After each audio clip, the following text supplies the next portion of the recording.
Saudara-saudari, marilah kita mendengarkan renungan dengan judul "Kalau engkau mau, aku pasti sembuh",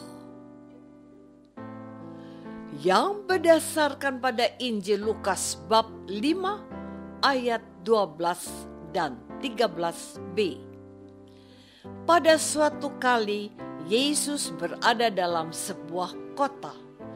Di situ ada seorang yang penuh kusta.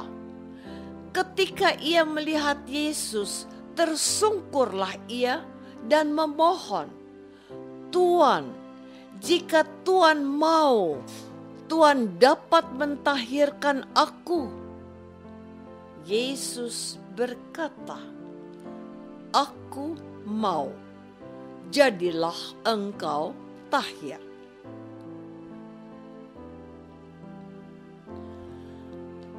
Dalam nama Bapa dan Putra dan Roh Kudus. Amin. Saudara-saudari terkasih dalam nama Tuhan Yesus Kristus, aku mau mengatakan kepadamu, saudaraku, inilah salah satu ayat Injil yang sangat mengesan di dalam hidupku.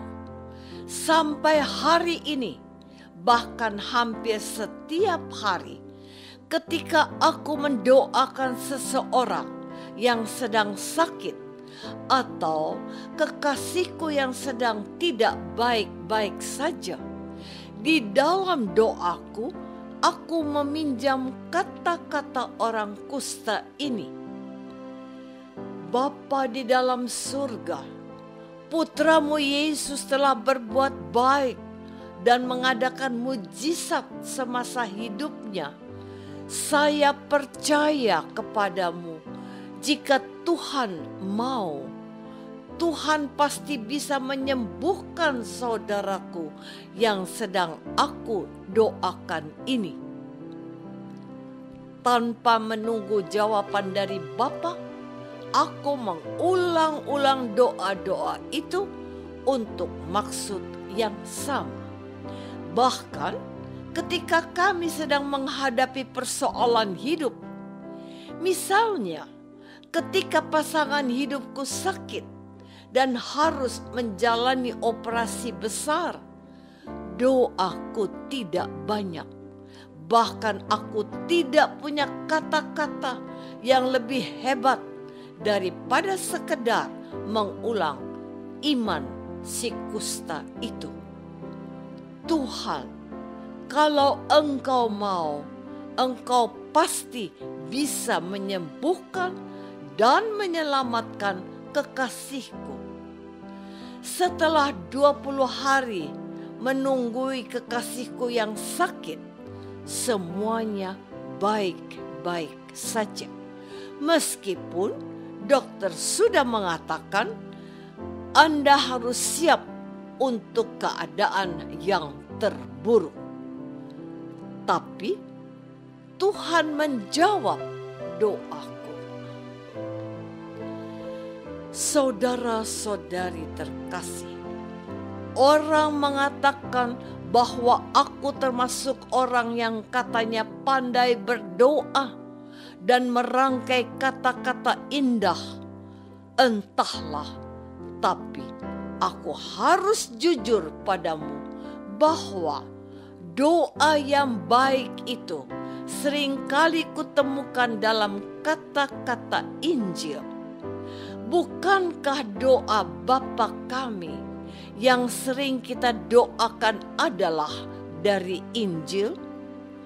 Bukankah doa sebelum menyambut tubuh Kristus juga berasal dari Injil?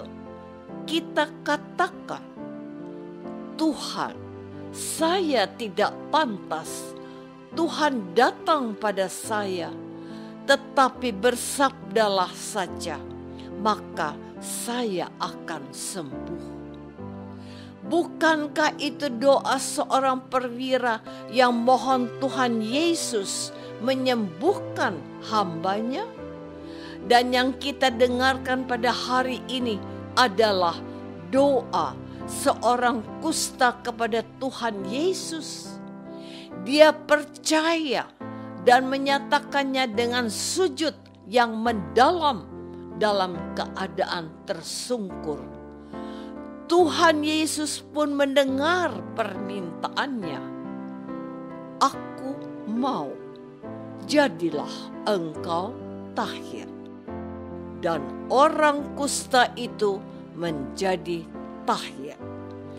Doa ini sangat menginspirasi aku dalam setiap doaku. Saudara-saudari terkasih, doanya sudah dikabulkan. Apa yang harus diperbuat oleh orang kusta itu? Dia tidak boleh berkoar-koar dan menceritakan apa yang telah dialaminya. Dia harus pergi memperlihatkan kepada imam untuk memastikan kalau ia sudah sembuh dan memberikan persembahan sebagaimana dianjurkan oleh Alkitab. Imamat bab 14 ayat 1 sampai 32. Namun, apakah orang itu mendengarkan Yesus? Sebaiknya harus, tetapi lihatlah apa yang dilakukannya. Tetapi ia mengabarkan hal itu kepada banyak orang, dan banyak orang itu berbondong-bondong mencari Yesus. Tetapi Yesus mengundurkan diri dan mencari tempat yang sunyi. Doa permohonan yang sudah dikabulkan itu, apakah bisa disembunyikan? Pernahkah kamu mendengarkan ini?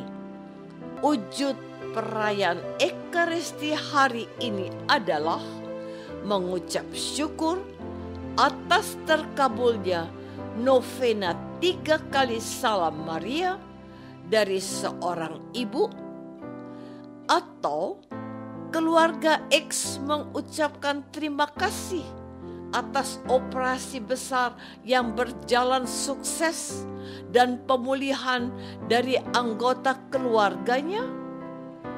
Iman orang kusta itu betul-betul menguasai diriku dan sangat menginspirasi aku sampai hari ini.